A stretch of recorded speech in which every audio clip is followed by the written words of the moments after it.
think immediately it was just a feeling of panic because the money just doesn't exist. In the pandemic, Gabi Reese and her boyfriend moved to their dream city from small-town Pennsylvania. Get engaged. Life in Denver is #goals. Until the realities of living in this Instagrammable metropolis sets in.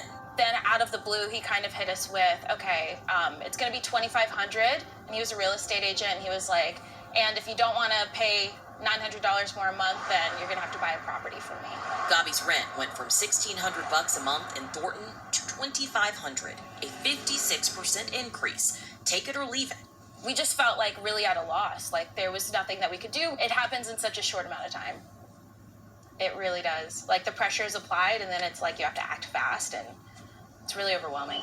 Gabi was forced to move further north. Her story is a dime a dozen. But if there are people who are willing to spend the $900 more, then that won't correct. Realtor Kelly Moy says skyrocketing rent is a matter of inventory and demand. Denver in the Front Range is stuck in a lack of inventory issue. You just have so many, especially young people who want to move here, that we just don't have enough apartments and townhomes and rentals to cover them all. Renters are really vulnerable right now. Jennifer Fox and Caleb Dickinson own Fox Property Management in Louisville, one of the largest housing providers in the state.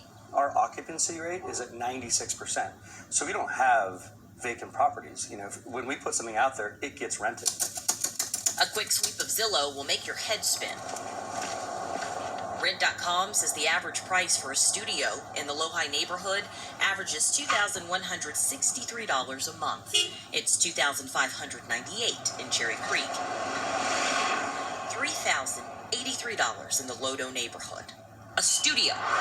Even neighborhoods deemed more affordable in the past have hit all-time highs. The vacancy rate in Denver is just over 4%. People are looking at these inflated prices that are put out on the market, and they are, in good sense, anybody would look at it and say, oh, well, my place must be also worth that. And so it is just naturally inflating the rental market.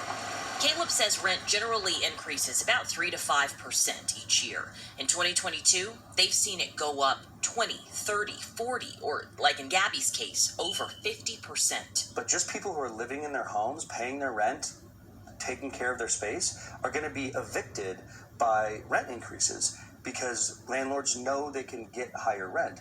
And there isn't a support structure for a renter who just got their rent raised.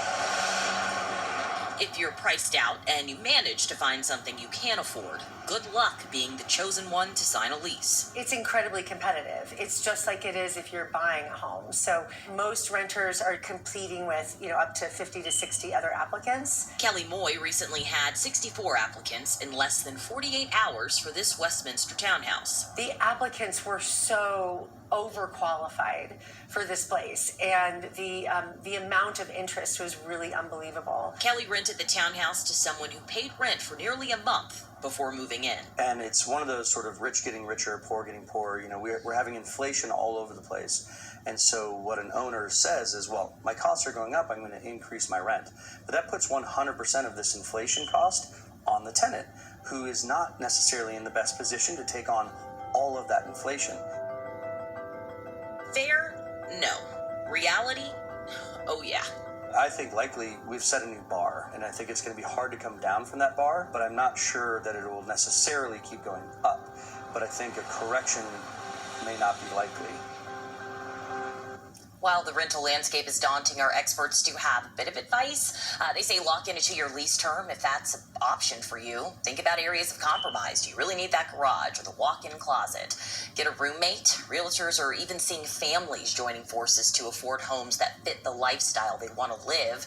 And they also say to sound small, but be specific with that application. Make them personal. Brag about paying rent on time and cleanliness, whatever you can do to put yourself ahead of the fray. Because again, 50, 60 people just trying to rent a 1 or 2 bedroom apartment townhome. That is the reality of the situation right now. Yeah, and you think about the years when rent was going up 3 to 5%, and a lot of people were hopeful that they could get that kind of raise at their job to just kind of stay even with things.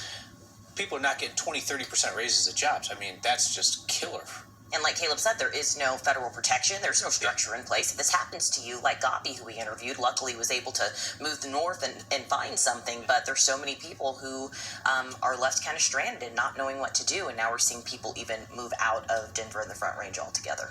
Yeah, priced out, as you said. Priced out.